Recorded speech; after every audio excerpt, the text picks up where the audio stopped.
Hello everyone, आप सभी का मेरे चैनल पे स्वागत है।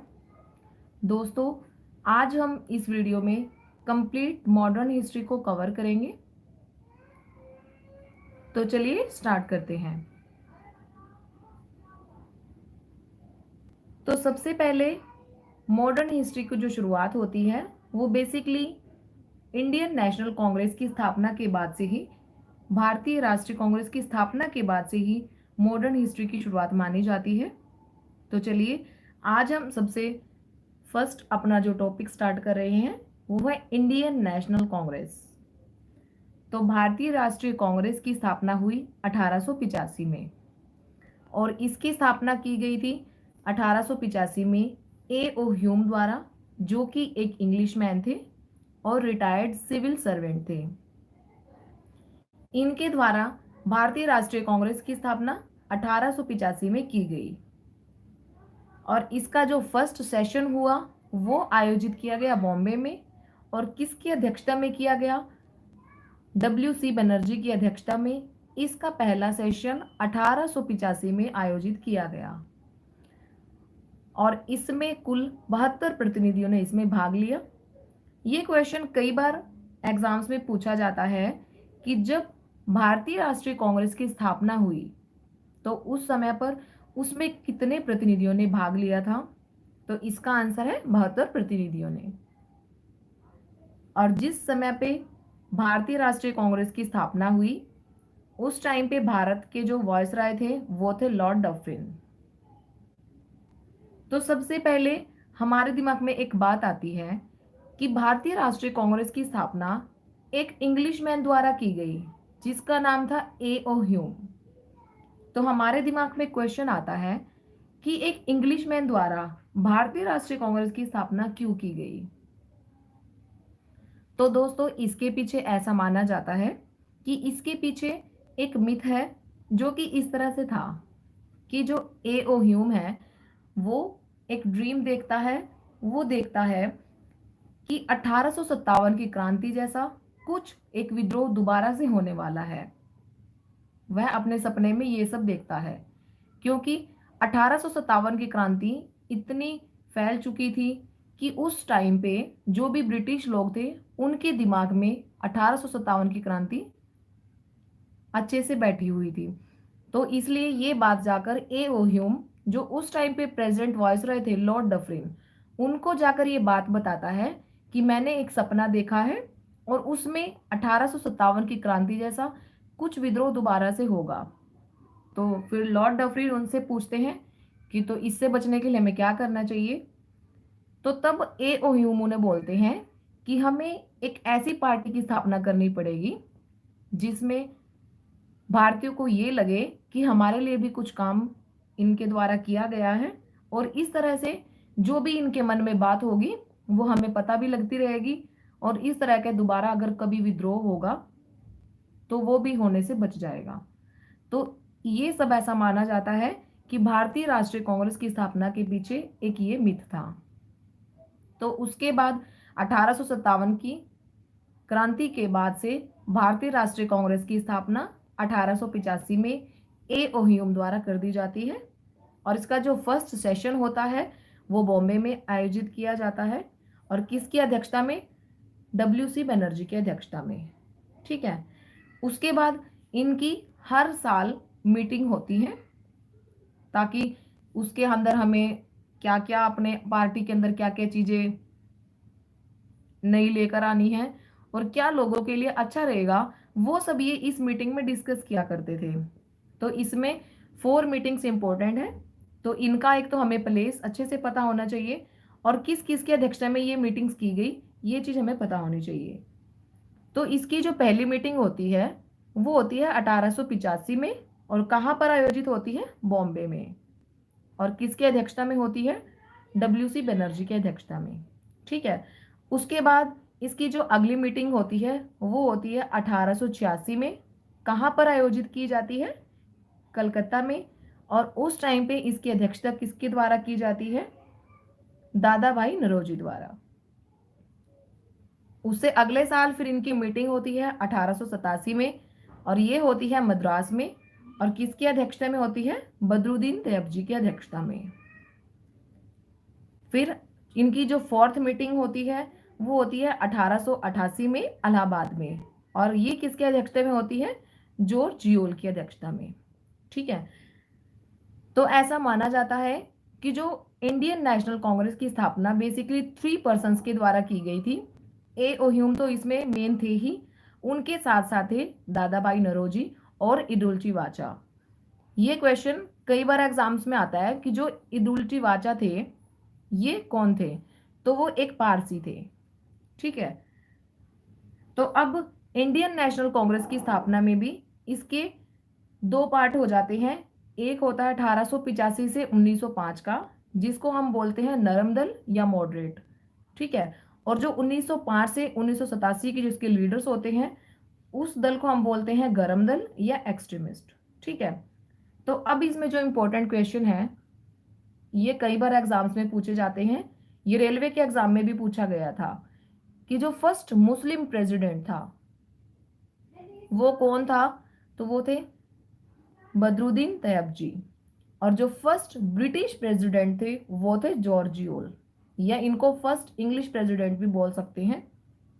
उसके बाद क्वेश्चन जो ये आरआरबी में भी पूछा गया है और रेलवे में तो कई बार पूछा गया है कि फर्स्ट वुमेन हेड कौन था इंडियन नेशनल कांग्रेस का? तो वो थी एनी बेसेंट।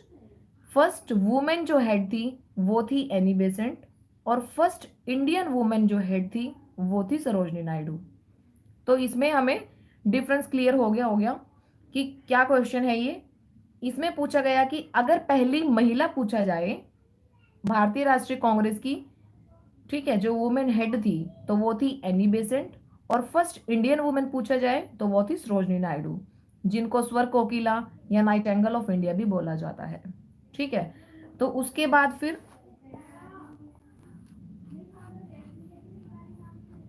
फिर बात आती है पार्टीशन ऑफ बंगाल की 1905 में। 1885 में कांग्रेस की स्थापना हो जाती है और उसके बाद आता है 1905 में बंगाल का विभाजन। ठीक है, तो सबसे पहले क्वेश्चन है कि बंगाल का विभाजन कब हुआ? तो ये हुआ था 16 अक्टूबर 1905 में, और किसके द्वारा किया गया?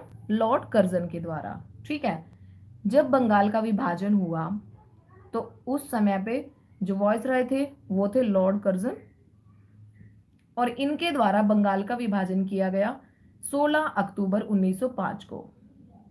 ठीक है, अब बात आती है कि बंगाल का विभाजन क्यों किया गया।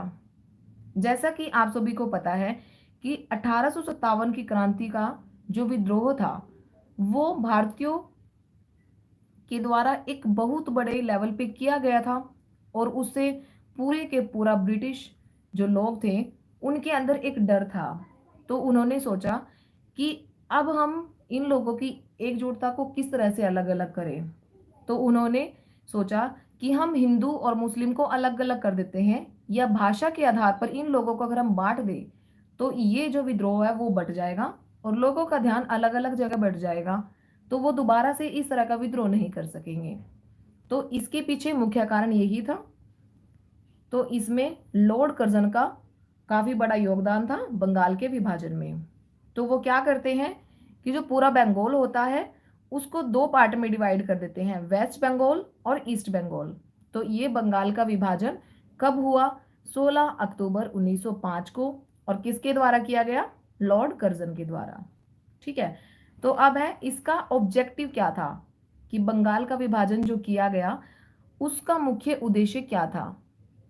तो इसका उद्देश्य था to set up a communal gulf between the Hindu and Muslims.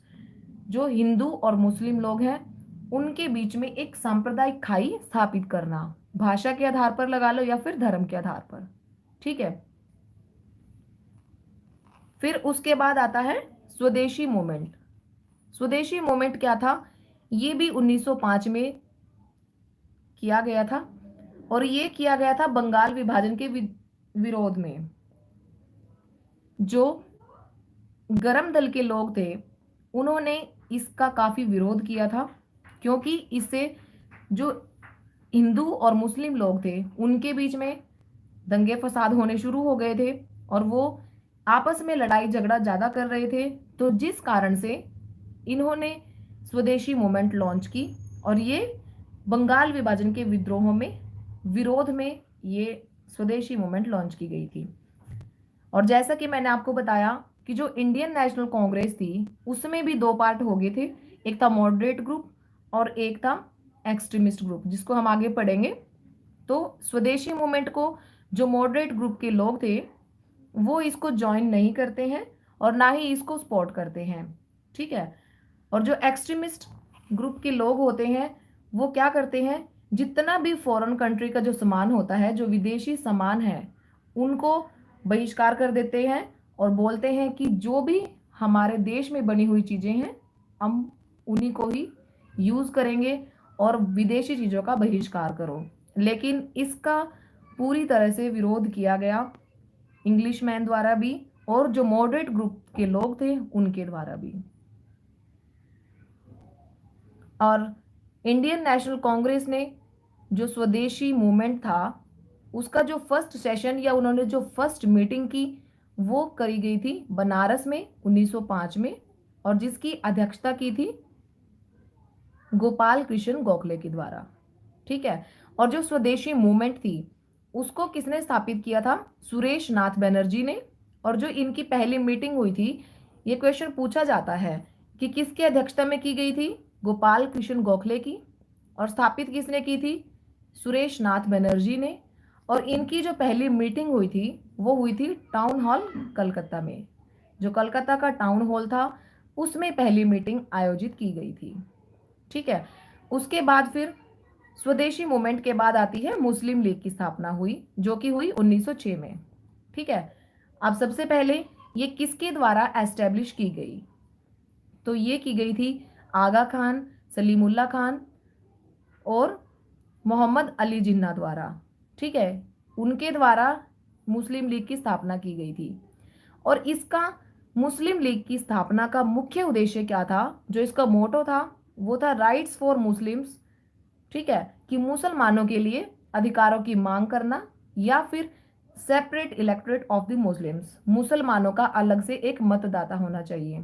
और मुस्लिम लीग की स्थापना इसलिए की गई थी क्योंकि जो भारतीय राष्ट्रीय कांग्रेस की स्थापना हुई उसकी हर एक मीटिंग में क्या होता था कि वो सारे के सारे जो हिंदू लोग थे उन्हीं के अधिकारों में उन्हीं के अधिकारों के बात करते थे और मुस्लिम्स के बारे में इतना नहीं सोचते थे।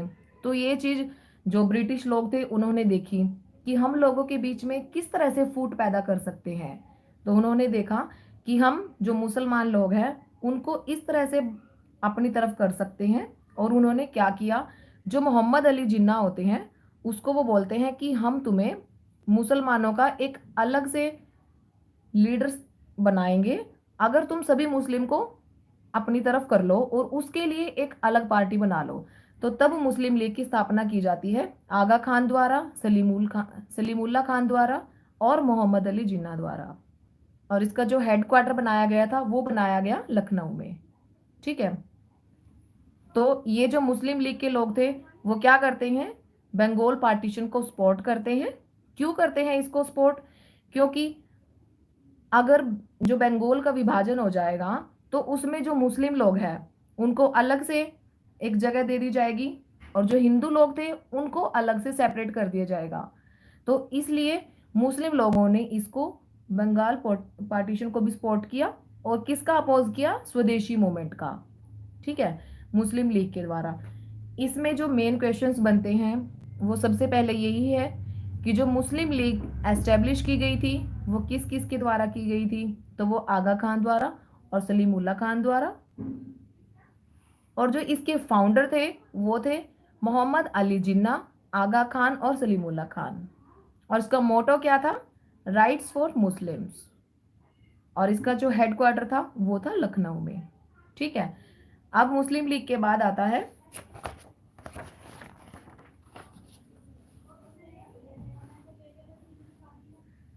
सूरत स्प्लिट या फिर कांग्रेस डिवाइडेशन, जो कि हुई थी 1907 में, ठीक है। तो इसमें क्या होता है, इसके जो हेड होते हैं कांग्रेस डिवाइडेशन के, या फिर जो सूरत में अधिवेशन होता है उसके जो प्रमुख होते हैं वो थे रास बिहारी घोष। ठीक है, तो इसमें क्या है, कांग्रेस डिवाइडेशन में जो कांग्रेस थी, इंडियन नेशनल कांग्रेस, वो इसमें क्या होगी, दो पार्ट्स के अंदर डिवाइड हो जाएगी। इसमें एक बन जाएगा मॉडरेट और एक हो जाएगा एक्सट्रीमिस्ट ग्रुप। तो इसमें क्या होता है, मॉडरेट ग्रुप में इसको बोलते हैं हम नरम दल, ठीक है, और इसको बोलते हैं गरम दल। तो इसमें क्या था, इसके जो लीडर थे वो थे गोपाल कृष्ण गोखले, और जो एक्सट्रीमिस्ट ग्रुप था उसके लीडर थे लाल बाल पाल, यानी कि लाला लाजपत राय, बाल गंगाधर तिलक और बिपिन चंद्र पाल। ठीक है, अब बात आती है कि कांग्रेस डिवाइड क्यों हुई थी, तो इसके पीछे भी एक रीजन है। अब देखिए, जैसा कि आपको पता है कि कांग्रेस हर साल अपनी मीटिंग्स करा करते थे। हेलो विशाल जी, आपका मेरे चैनल पे स्वागत है। तो चलिए देखते हैं कि कांग्रेस डिवाइड क्यों हुई थी। तो इसके पीछे एक रीजन था। जैसा कि आपको पता है कि भारतीय राष्ट्रीय कांग्रेस हर साल अपनी मीटिंग अटेंड किया करते थे, या हर साल मीटिंग अरेंज किया करते थे। तो उसमें क्या था, ये हर साल जो एक्सट्रीमिस्ट ग्रुप के लीडर्स थे उनको बोलते थे कि हम तुम में से किसी एक को पार्टी के अंदर ले लेंगे या पार्टी का हेड बना देंगे। तो ऐसा करते करते 1907 आ गया, लेकिन इन्होंने जो एक्सट्रीमिस्ट ग्रुप के लीडर्स थे उनमें से किसी को भी इंडियन नेशनल कांग्रेस के अंदर शामिल नहीं किया था, ठीक है, या उसका हेड नहीं बनाया था। तो उनमें से किसी ने गुस्से में आकर जो इसके हेड थे रास बिहारी घोष, उनके ऊपर जूता फेंक दिया। ठीक है, तो अगर जो हेड थे उनके ऊपर ही जूता फेंक दिया एक्सट्रीमिस्ट ग्रुप में से, तो जो मॉडरेट ग्रुप के जितने भी लीडर्स थे वो सब गुस्सा हो गए और उन्होंने सोचा कि भाई ये तो बहुत ज़्यादा गड़बड़ हो रही है पार्टी के अंदर। तो इसलिए वो क्या करते हैं, उनको बोलते हैं भी तुम अपना अलग बना लो पार्टी और हम तुमको अपने से अलग करते हैं। तो तब जाके कांग्रेस डिवाइड हो जाती है दो पार्ट्स के अंदर। इसमें होते हैं मॉडरेट ग्रुप के लोग और इसमें आते हैं एक्सट्रीमिस्ट, ठीक है, जिसको गरम दल भी बोलते हैं। तो इसमें क्वेश्चन जो पूछा जाता है वो ये आते हैं कि जो मॉडरेट ग्रुप के लीडर थे वो थे जैसे गोपाल कृष्ण गोखले हो गए, और जो एक्सट्रीमिस्ट ग्रुप के लीडर्स थे वो थे लाला लाजपत राय, बिपिन चंद्र पाल, बाल गंगाधर तिलक। ठीक है, तो यहाँ पर जो इंडियन नेशनल कांग्रेस थी वो टू पार्ट्स के अंदर डिवाइड हो जाती है। ठीक है, और ये क्वेश्चन भी पूछा जाता है कि जो सूरत का सेशन हुआ था वो कब हुआ था, 1907 में हुआ था। और ये भी क्वेश्चन आता है कि जो कांग्रेस डिवाइड हुई थी टू ग्रुप्स के अंदर, नहीं विशाल जी, आज ये हमारा फर्स्ट लाइव है। अगर आप वीडियो को लाइक करेंगे या सपोर्ट करेंगे तो डेली इस टाइम में लाइव लिया करूंगी। ठीक है भाई, चलिए नेक्स्ट देखते हैं। तो इसमें जो मेन क्वेश्चंस हैं,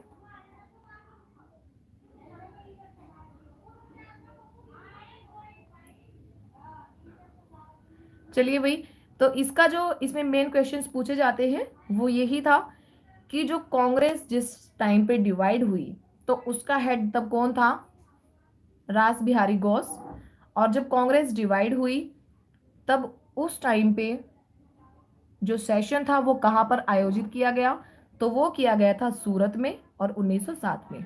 ठीक है, तो 1907 के बाद फिर हम आते हैं 1909 में। 1909 में क्या होता है, मार्ले मिंटो बिल आता है, या इसको हम बोलते हैं मार्ले मिंटो सुधार, जो कब हुआ था, 1909 में हुआ था। ठीक है भाई, तो ये इसका जो मेन मोटो था, इसका भी एक ही मोटो था कि जो मुस्लिम लोग हैं उनके लिए अलग से इलेक्शन किए जाएं, उनका अलग से एक मतदाता हो।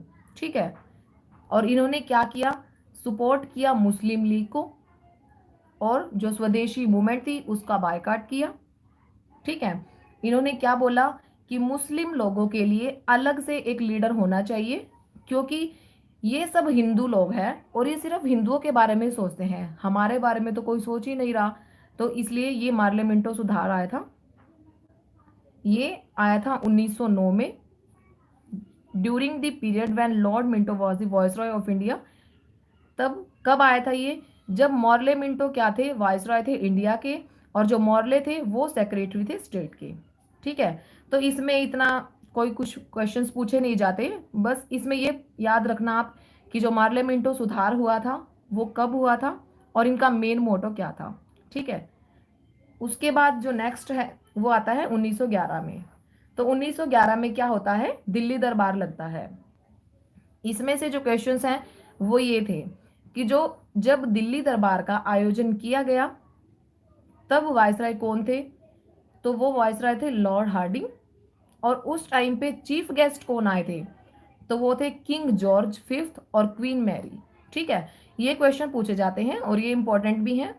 ठीक है, इनको याद रखना कि दिल्ली दरबार कब लगा था? 1911 में। और क्यों लगा था ये? सबसे पहले तो ये क्वेश्चन है कि दिल्ली दरबार आयोजित क्यों किया गया? तो ये जो किंग जॉर्ज थे और जो क्वीन मैरी थी,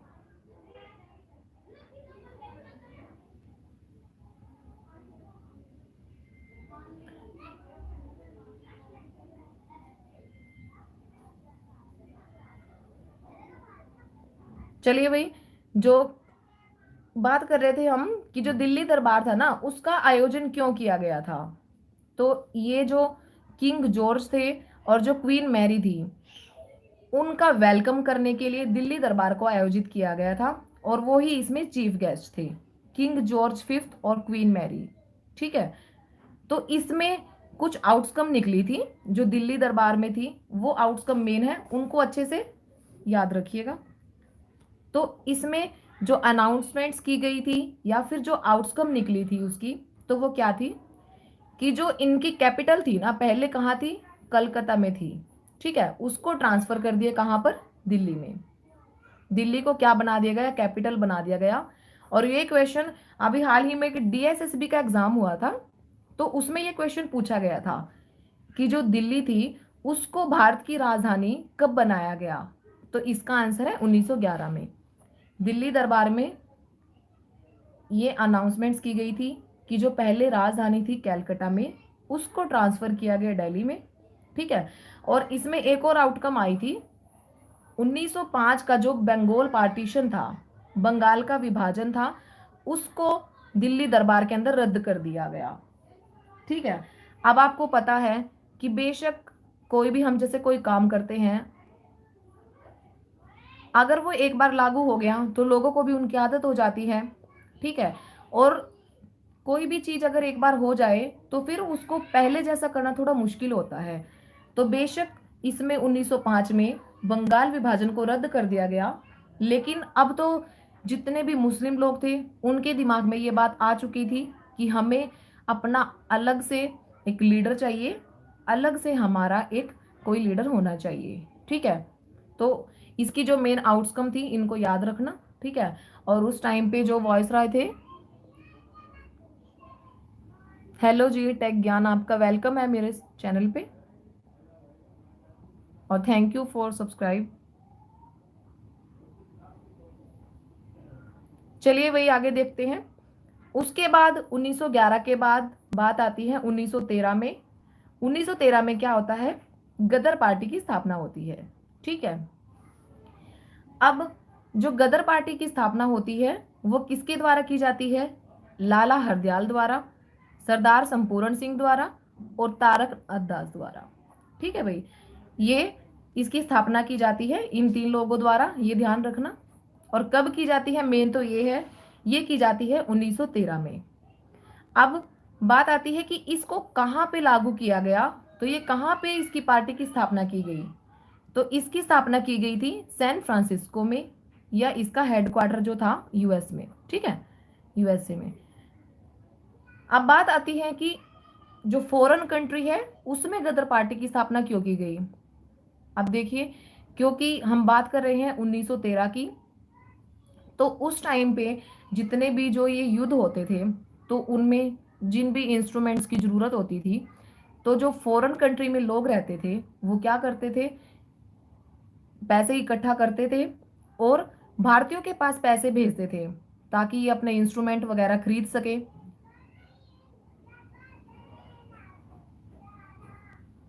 हेलो दलजीत सिंह जी। चलिए वही देखते हैं। और दोस्तों प्लीज़ अगर वीडियो आपको अच्छी लगे तो वीडियो को लाइक ज़रूर कर देना और चैनल को भी सब्सक्राइब ज़रूर कर देना। चलिए अभी देखते हैं। तो हम बात कर रहे थे कि यूएसए में इसकी स्थापना क्यों की गई थी। ठीक है, तो जो भी यहाँ पर हमारे भारतीय लोग थे, हेलो शॉर्ट्स बिंदास, आपका वेलकम है मेरे चैनल पे। तो हम बात कर रहे थे कि गदर पार्टी की स्थापना यूएसए में क्यों की गई। तो ये इसलिए की गई थी क्योंकि जो भी हमारे भारतीय लोग यहाँ पर आंदोलन कर रहे थे या जो भी विद्रोह कर रहे थे, उन सबको पैसों की ज़रूरत होती थी या इंस्ट्रूमेंट्स लेने के लिए कैसे भी। तो इन लोगों ने वहाँ पर एक पार्टी बनाई और इस पार्टी में मिलकर इस पार्टी में मिलकर पैसा इकट्ठा करते थे और इन भारतीयों के पास पैसा भेजते थे। ठीक है, और तब जाकर ये इंस्ट्रूमेंट्स खरीदते थे और ब्रिटिश लोगों से अपना जो विद्रोह था वो जारी रखते थे। ठीक है, इसमें मेन यही है कि एक तो इसका वेन्यू पता होना चाहिए कि इसका हेडक्वार्टर कहाँ था और ये किस किस के द्वारा इसकी स्थापना की गई। ठीक है, चलिए उसके बाद मेन जो है यहाँ पर 1915, ये इंपॉर्टेंट है। इसमें क्या होता है कि जो महात्मा गांधी होते हैं वो भारत आ जाते हैं साउथ अफ्रीका से।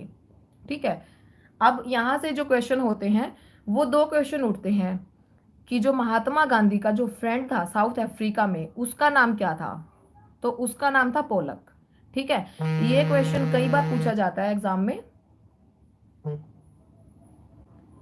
कि जो 1915 में महात्मा गांधी की एंट्री हो जाती है इंडिया में और उससे पहले ये कहाँ रह रहे थे, साउथ अफ्रीका में। और जिस आश्रम में रह रहे थे ये जिस जगह पे वो रह रहे थे उसका नाम था टॉलस्टॉय। ठीक है, और जो साउथ अफ्रीका में महात्मा गांधी के फ्रेंड थे उनका नाम था पोलक। ठीक है भाई, उसके बाद यहाँ पर देखिए अब महात्मा गांधी की यहाँ पर एंट्री हो जाती है 1915 में और इसके बाद महात्मा गांधी जी काफ़ी सारे लोगों की हेल्प करते हैं और इस तरह से 1947 तक किस तरह से हेल्प करते हैं वो देखिए वीडियो में।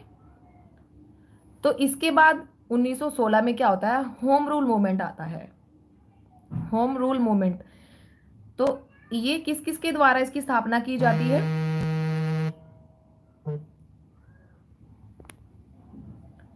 तो इसकी स्थापना की जाती है बाल गंगाधर तिलक द्वारा और एनी बेसेंट द्वारा। ठीक है भाई, ये क्वेश्चन कई बार पूछा जाता है, होम रूलिंग की स्थापना भाई किस किस के द्वारा की जाती है। तो इसमें दोस्तों मैं सिर्फ आपको कि पॉइंट टू पॉइंट बता रही हूँ। ठीक है भाई, अगर आपको ये चाहते हो कि मैं आपको कंप्लीट हिस्ट्री अच्छे से डीप से समझाऊं तो आप मुझे कमेंट करना, मैं उसके लिए अलग से वीडियो तैयार करूंगी। ठीक है, ये तो सिर्फ मैं आपको रिवाइज के लिए बता रही हूँ कि किस तरह से जो मेन मेन क्वेश्चंस एग्जाम्स में पूछे जाते हैं उसको मैं यहाँ पर कवर कर रही हूँ। ठीक है, अगर आप चाहते हो कि मैं आपके लिए कंप्लीट मॉडर्न हिस्ट्री की डीपली वीडियो बनाऊं तो आप मुझे बताना। ठीक है भाई, hello Aman ji, thank you. चलिए भाई देखते हैं। तो होम रूल मूवमेंट क्या था, तो इसकी स्थापना किस किस के द्वारा की गई थी, बाल गंगाधर तिलक द्वारा और एनी बेसेंट द्वारा। ठीक है भाई, तो इसमें जो मेन मोटो था वो क्या था कि ज्यादा से ज्यादा यूथ को अपने साथ जोड़ना। ठीक है, और ये क्यों किया गया था, देखिए जैसा कि मैंने आपको बताया था कि जो सूरत स्प्लिट था वो 1907 में हो गया था। ठीक है, और उसमें क्या था, जो इंडियन नेशनल कांग्रेस थी वो टू पार्ट्स के अंदर डिवाइड हो जाती है, एक्सट्रीमिस्ट हो जाता है और एक होता है मॉडरेट। ठीक है, तो जो एक्सट्रीमिस्ट ग्रुप के लोग थे उसमें ज़्यादातर यूथ लोग थे, तो अगर वो अपने जो विद्रोह है उसको कंटिन्यू करना होम रूल मूवमेंट पे। ठीक है, तो इसकी स्थापना की गई थी एनी बेसेंट और बाल गंगाधर तिलक द्वारा। ठीक है, और इसका जो मेन मोटो था वो ज़्यादा से ज़्यादा यूथ को अपने साथ जोड़ना, क्योंकि जैसा कि मैंने आपको बताया कि 1907 में जो भारतीय राष्ट्रीय कांग्रेस है वो टू पार्ट्स के अंदर डिवाइड हो चुकी थी, एक था एक्सट्रीमिस्ट ग्रुप और एक था मॉडरेट ग्रुप। ठीक है, तो उसमें जो एक्सट्रीमिस्ट ग्रुप के लोग थे अगर उनको अपना जो आंदोलन है वो आगे तक लेके जाना था, तो उनको ज़्यादा से ज़्यादा यूथ को अपने साथ जोड़ना था। ठीक है, तो इसका जो मेन मोटो था वो था अपने ज़्यादा से ज़्यादा यूथ को इस मोमेंट में जोड़ना। ठीक है, तो इसमें जो क्वेश्चन है वो पूछे जाते हैं कि जो बाल गंगाधर तिलक थे, उन्होंने इस मोमेंट के लिए अपना ऑफिस कहाँ पर खोला था, या कहाँ से उन्होंने इस आंदोलन की शुरुआत की थी। तो इसका आंसर है पुणे से। ठीक है, और उस टाइम पे बाल गंगाधर तिलक ने दो न्यूज़पेपर लॉन्च किए थे, एक का नाम था मराठा और एक का नाम था केसरी। ये क्वेश्चन रेलवे के एग्जाम्स में, आप कोई भी एग्जाम उठा के देखना भाई रेलवे का, उसमें ये क्वेश्चन बार बार रिपीट होता है कि जो बाल गंगाधर तिलक ने जो अपना ये मूवमेंट किया था वो कहाँ से किया था, पुणे से किया था शुरुआत उसकी। और उस टाइम पे इसने दो न्यूज़पेपर लॉन्च किए थे, एक था मराठा और दूसरा था केसरी। ठीक है भाई, और अब इसमें एनी बेसेंट ने और बाल गंगाधर तिलक ने मिलकर इस मूवमेंट को चलाया था। तो एनी बेसेंट ने जो ऑफिस था अपना वो बनाया था मद्रास में। ठीक है, ये कंफ्यूजन रहती है बच्चों को कि जो बाल गंगाधर तिलक का ऑफिस था वो कहाँ पर था और जो एनी बेसेंट का था वो कहाँ पर था। तो ये क्लियर कर लीजिए कि जो बाल गंगाधर तिलक जी थे, इस मूवमेंट को उन्होंने चलाया था पुणे से, और उस टाइम पे उन्होंने दो न्यूज़पेपर लॉन्च किए थे, पहला था मराठा और दूसरा था केसरी। ठीक है, और जो एनी बेसेंट ने भी उस टाइम पे दो न्यूज़पेपर लॉन्च किए थे, एक का नाम था कॉमन और एक था न्यू इंडिया। ठीक है, और जो इसका ऑफिस था वो था मद्रास में। और ये क्वेश्चन भी दोस्तों कई बार पूछा जाता है, ये इंपॉर्टेंट भी है कि सबसे पहले कौन से मूवमेंट के अंदर स्वराज शब्द की मांग की गई या स्वराज की मांग की गई थी, तो वो थी होम रूल मूवमेंट। ठीक है, और इसकी स्थापना हुई थी 1916 में। इसको याद रखना भाई, जो होम रूल मूवमेंट है वो कब की गई थी, 1916 में, और किस किस के द्वारा की गई थी, बाल गंगाधर तिलक द्वारा और एनी बेसेंट द्वारा। और जो इसका मेन मोटो था वो था ज़्यादा से ज़्यादा यूथ्स को अपने साथ जोड़ना। ठीक है भाई, तो उसी टाइम पे ही 1916 में ही फिर आता है लखनऊ पैक्ट। इसमें इतना कुछ खास खास नहीं है, तो इसका हेडक्वार्टर याद रख लेना आप। ठीक है, नहीं सॉरी, जो हेड थे इसके वो थे,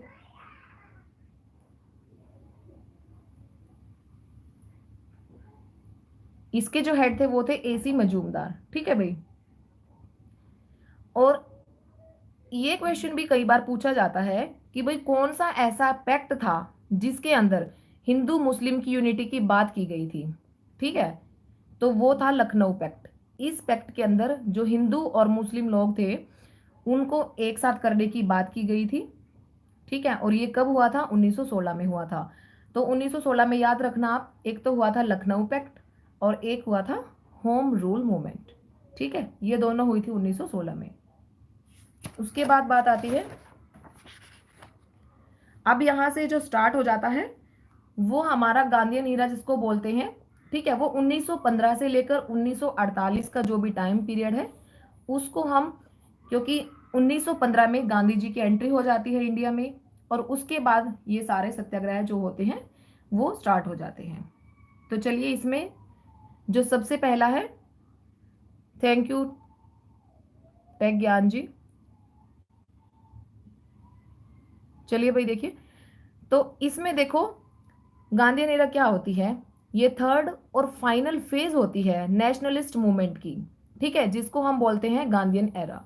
ठीक है, इसको गांधीयन एरा इसलिए भी बोलते हैं क्योंकि 1915 में इंडिया के अंदर गांधी जी की एंट्री हो जाती है, और उसके बाद से 1947 तक किस तरह से वो भारत को आज़ाद करवाते हैं ये सब इसमें आता है। ठीक है, और भाई ये क्वेश्चन भी आता है कई बार कि जो गांधी जी द्वारा जो न्यूज़पेपर था ना वो कौन सा लॉन्च किया गया था साउथ अफ्रीका में जब वो थे, तो ये था इंडियन ओपिनियन। ठीक है भाई, इंडियन ओपिनियन जो न्यूज़पेपर था वो गांधी जी द्वारा लॉन्च किया गया था।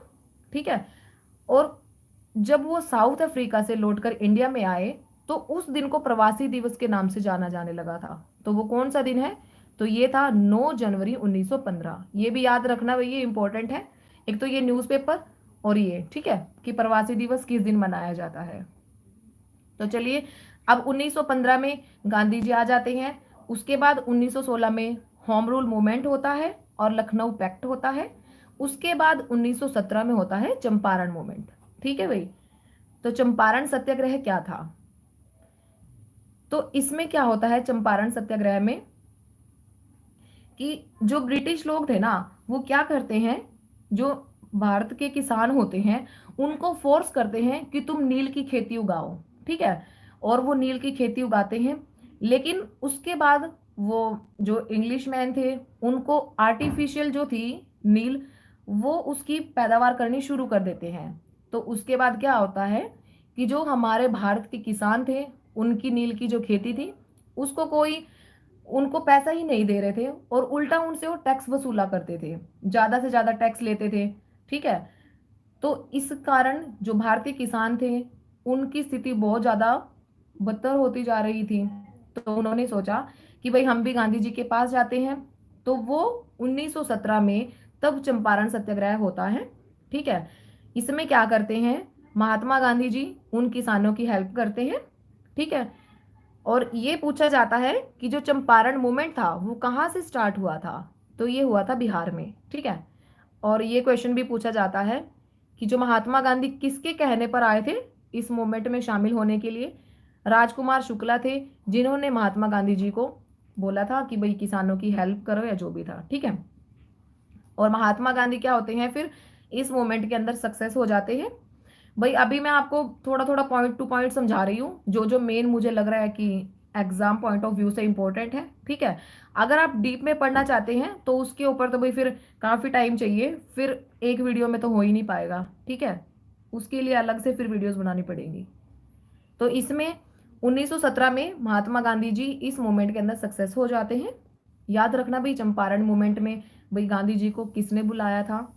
तो वो थे राजकुमार शुक्ला, और ये मूवमेंट बिहार में की गई थी, और महात्मा गांधी जी इसमें सक्सेस हो जाते हैं। ठीक है, उसके बाद थी 1918 में, ये थी अहमदाबाद में हुई थी, और ये महात्मा गांधी जी की फर्स्ट हंगर स्ट्राइक भी थी। याद रखना कि जो फर्स्ट हंगर स्ट्राइक थी महात्मा गांधी जी की, वो कब की गई थी? तो वो की गई थी 1918 में। ठीक है, और ये क्यों की गई थी?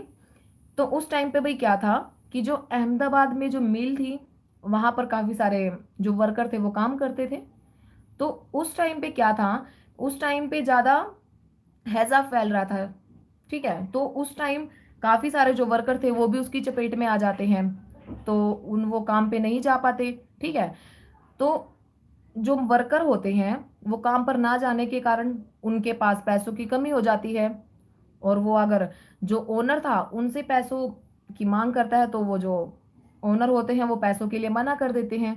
तो फिर ये जो मिल के वर्कर होते हैं वो ओनर के खिलाफ ये अपनी स्ट्राइक करते हैं या मूवमेंट चलाते हैं, और इसमें भी महात्मा गांधी जी इसमें पार्ट करते हैं, पार्टिसिपेट करते हैं, और उन लोगों को सपोर्ट करते हैं अपना पूरा।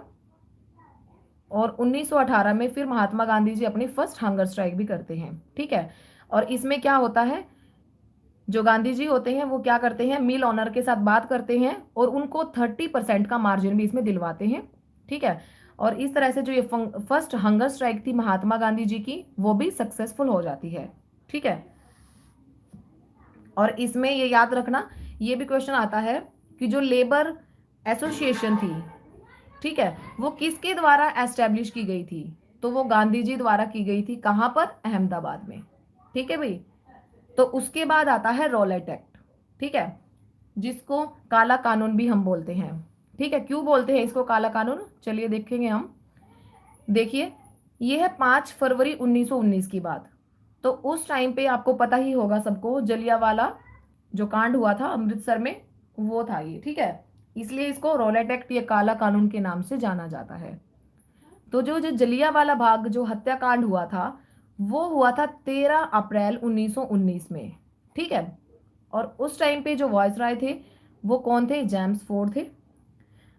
जैसा कि आपको पता ही है कि जलियांवाला बाग जो कांड होता है उसमें क्या होता है कि जो भारतीय राष्ट्रीय कांग्रेस के जो लोग होते हैं वो एक जगह पर इकट्ठे होकर अपनी मीटिंग कर रहे होते हैं, तो एकदम से वहां पर जो भीड़ होती है उसके ऊपर जो जनरल डायर होते हैं वो गोलियां बरसानी शुरू कर देते हैं, और जहां पर ये इकट्ठे होते हैं वहां पर दो गेट होते हैं, ठीक है। और जो एक इंडियन है, हंसराज इंडियन होता है ये हंसराज, ये जाके इंग्लिश लोगों से मिल जाता है, और जो गेट नंबर 2 था उसको ये बंद कर देता है, जिस कारण से जो भी अंदर लोग होते हैं वो बाहर नहीं निकल पाते, और वहां पर काफी बड़ी संख्या में लोग मारे जाते हैं, ठीक है। तो ये नाम याद रखना कि वो कौन भारतीय था जिसने भाई गेट नंबर 2 को क्लोज कर दिया था, वो थे हंसराज, ठीक है। और काला कानून जो है, तो जो काला कानून था वो कब किया गया था, वो कब मनाया जाता है, 5 फरवरी 1919 को। भाई बेसिक तो नहीं है ये, जो मेन क्वेश्चन एग्जाम्स में पूछे जाते हैं वो है ये, ठीक है। अगर बेसिक कंप्लीट पढ़ना चाहते हो तो उसके लिए तो अलग से ही वीडियो बनानी पड़ती है, क्योंकि एक वीडियो में ये सब कवर करना, हिस्ट्री को कवर करना बहुत मुश्किल हो जाता है। ये बेसिक नहीं है, लेकिन फिर भी ये है कि हमें पता चल जाएगा कि मेन मेन क्या क्या मूवमेंट हुई हैं, किस तरह से क्या हुआ है, वो सब मैं कोशिश कर रही हूँ इस वीडियो में करवाने की, ठीक है भाई। फिर था उसके बाद यहाँ पर ये 1919 में रोलेट एक्ट होता है, काला कानून मनाया जाता है 5 फरवरी 1919 को, ठीक है। और ये जलियांवाला जो कांड है वो याद रखना कब होता है, 13 अप्रैल 1919 को। इसमें जो वॉयसरॉय थे वो थे जेम्स फोर्ड, और जो हंस राज था वो ऐसा अकेला भारतीय था जिसने भारत के लोगों को धोखा दिया और जाके ब्रिटिश लोगों से मिल गया और गेट नंबर 2 को क्लोज कर दिया, ठीक है। और इसकी वजह से काफी संख्या में भारतीय लोग मारे जाते हैं। उसके बाद 1919 में हुई थी खिलाफत मूवमेंट। अब खिलाफत मूवमेंट क्यों हुई थी, तो इसके पीछे भी एक रीजन था। जैसा कि मैंने आपको बताया था कि जो मुस्लिम लीग की स्थापना हुई थी, ठीक है, वो क्यों हुई थी, कि मुस्लिम लोगों के लिए अलग से अधिकारों की मांग करने के लिए, और मुस्लिम लोगों का एक अलग से लीडर होना चाहिए, उसके लिए मांग की गई थी, ठीक है। और जो मुस्लिम लोग होते हैं ना, उनमें एक खलीफा की पोस्ट होती है, ठीक है। तो उसको काफी ज्यादा मतलब सम्मान दिया जाता है। तो उस टाइम पे क्या हुआ, जो टर्की के अंदर जो खलीफा की पोस्ट थी उसको क्या किया, जो ब्रिटिश लोग थे उन्होंने उसको खत्म कर दिया, ठीक है। और क्या किया, जब मुस्लिम लोगों के इतने सम्मानित पद को ब्रिटिश लोगों ने खत्म कर दिया, तो उनके मन में भी फिर ब्रिटिश लोगों के प्रति काफी सारा गुस्सा पैदा हो गया, और तब इसकी ये जो मूवमेंट था वो स्टार्ट किया गया था 1919 में। और ये किसके द्वारा किया गया था, ये थे 2 अली ब्रदर्स जिन्होंने इस मूवमेंट को स्टार्ट किया था। मोहम्मद अली थे और शौकत अली, ठीक है, जिन्होंने इस मूवमेंट को स्टार्ट किया था। तो ये क्यों की गई समझ आ गई ना, क्योंकि टर्की जो मुस्लिम लोग थे उनका एक काफी सम्मानित पद होता है खलीफा, और ब्रिटिश लोगों ने उसको खत्म कर दिया था। तो उसके विरोध में इन्होंने ये खिलाफत मूवमेंट को स्टार्ट किया था, ठीक है। इसमें सिर्फ ये पता होना चाहिए कि भाई किसने स्टार्ट किया था, तो मोहम्मद अली और शौकत अली ये 2 भाई थे, और 1919 में इन्होंने इस मूवमेंट को स्टार्ट किया था, ठीक है। फिर आती है भाई 1920 से लेकर 22 तक, जिसको हम बोलते हैं नॉन कॉरपोरेशन या फिर असहयोग आंदोलन। ये भी काफी इंपॉर्टेंट है। हाँ जी, कल भी इसी टाइम आपको लाइव में, कल भी आपको इसी टाइम मिलेगा भाई लाइव, तो आप सब ज्वाइन करना वीडियो को। और दोस्तों अगर वीडियो अच्छी लग रही है तो प्लीज एक लाइक कर दीजिए, ठीक है भाई। देखिए चलो, तो 1920 से 1922 तक आता है असहयोग आंदोलन, ठीक है। तो इसमें क्या होता है असहयोग आंदोलन में, इसमें क्या करते हैं, first mass movement launched under the leadership of Gandhi ji. तो ये पहली ऐसी मास मूवमेंट होती है काफी बड़ी संख्या में, जो मूवमेंट थी महात्मा गांधी जी द्वारा जो लॉन्च की गई थी, ठीक है। और ये क्यों की गई थी, क्योंकि जो 1919 में जो जनरल डायर था उसने ब्रिटिश लोगों, उसने भारतीय लोगों के ऊपर गोलियां बरसानी शुरू कर दी थी। तो इस आंदोलन ने सभी भारतीयों के मन में बहुत ज्यादा गुस्सा पैदा कर दिया, और तब गांधी जी ने ये मास मूवमेंट स्टार्ट किया था, जिसको नाम दिया था असहयोग आंदोलन, ठीक है। तो इसमें क्या करते हैं, जो महात्मा गांधी जी को एक उपाधि दी गई थी लॉर्ड हार्डिंग द्वारा, केसरे हिंद की। ये टाइटल भी महात्मा गांधी जी रिटर्न कर देते हैं, और जितने भी फॉरेन क्लोथ्स होते हैं या फॉरेन जितनी भी वस्तुएं होती हैं उन सभी का बायकॉट किया जाता है। ठीक है, जितने भी भारतीयों पे टैक्स लगाए गए थे उन सबको कोई भी टैक्स नहीं भरता। जितने भी टाइटल्स होते हैं उनको सरेंडर कर दिया जाता है। ठीक है, जो रविंद्रनाथ टैगोर जी को टाइटल दिया गया था नाइटहुड का, और ये नाइटहुड का टाइटल उनको किसने दिया था? जॉर्ज फिफ्थ ने। वो भी इस टाइटल को रिटर्न कर देते हैं, और महात्मा गांधी जी केसरे हिंद का टाइटल रिटर्न कर देते हैं। यहां से भी भाई ये दो क्वेश्चन इंपॉर्टेंट हैं कि जो केसरे हिंद का टाइटल महात्मा गांधी जी को किसने दिया था? वो दिया था हार्डिंग ने। ठीक है, और रविंद्रनाथ टैगोर को नाइटहुड का टाइटल किसने दिया था? जॉर्ज फिफ्थ ने। ठीक है भाई, चलिए उसके बाद 1920 के बाद ये होता है 1922 में चोरा चोरी कांड। ठीक है, इसमें क्या होता है? ऑन 5 फरवरी 1922 में क्या होता है कि जो ये नॉन कॉरपोरेशन मूवमेंट थी, जैसा कि आपको पता है कि महात्मा गांधी जी अहिंसा के ऊपर काफी ज्यादा उनका फोकस था कि हम आंदोलन करेंगे लेकिन उसमें हिंसा नहीं करेंगे। ठीक है, लेकिन इसमें क्या हो जाता है चोरा चोरी कांड में जो 1922 में होता है, इसमें क्या होता है? जो गोरखपुर डिस्ट्रिक्ट में जो पुलिस चौकी होती है उसमें भारतीय लोग क्या करते हैं, उसको बाहर से दरवाजा बंद कर देते हैं और उस पुलिस चौकी में आग लगा देते हैं। तो उसमें जितने भी जो लोग होते हैं सारे पुलिसमैन वो सारे इंग्लिशमैन होते हैं, और वो सारे उसमें उनकी डेथ हो जाती है।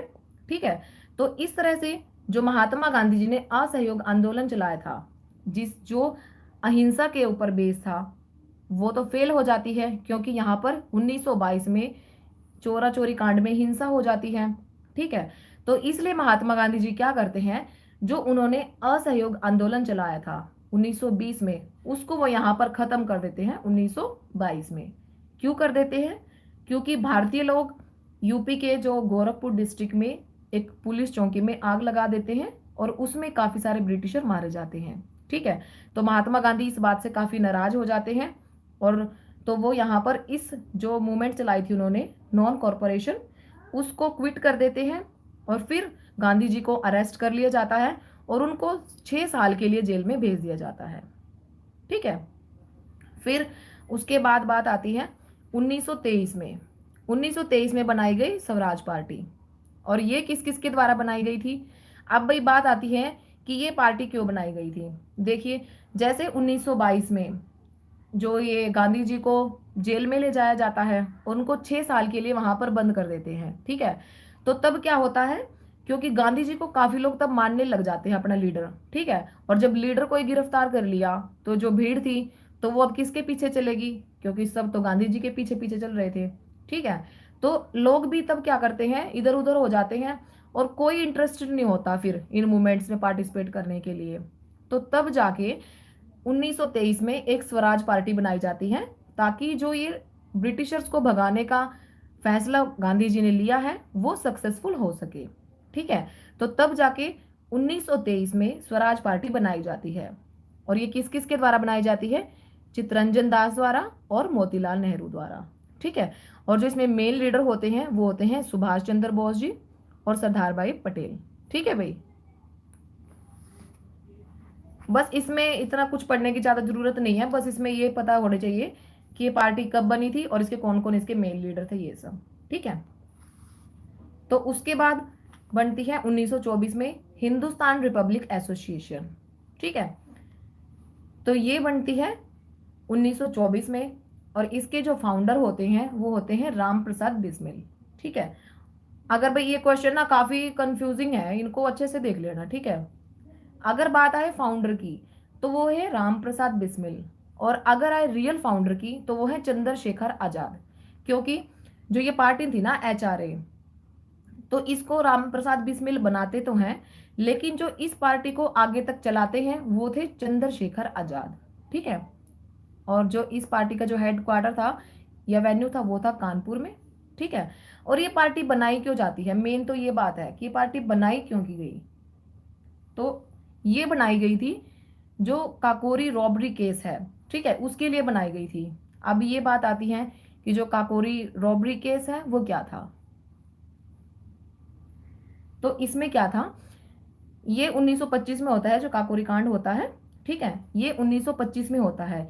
इसमें क्या होता है कि जो ब्रिटिशर्स लोग होते हैं ना, उनकी ट्रेन में सामान जाता है, तो ये जो भारतीय लोग होते हैं उस ट्रेन को लूट लेते हैं, ठीक है, 1925 में काकोरी केस में, ठीक है, उस ट्रेन को लूट लेते हैं और जो भी इनको सामान जो भी मिलता है वो उस ट्रेन को मतलब लूट लेते हैं, ठीक है। तो उस कांड को करने के लिए ही इस पार्टी की स्थापना की गई थी, ठीक है। क्वेश्चन आ जाता है कि किस कांड को करने के लिए हिंदुस्तान रिपब्लिक एसोसिएशन की स्थापना की गई थी, ठीक है। तो भाई ये क्वेश्चन भी आता है कि जो 1925 में जो काकोरी केस हुआ था उसमें उन्होंने कितने रुपए लूटे थे, तो वो लूटे थे 8,000 रुपए, ठीक है। समझ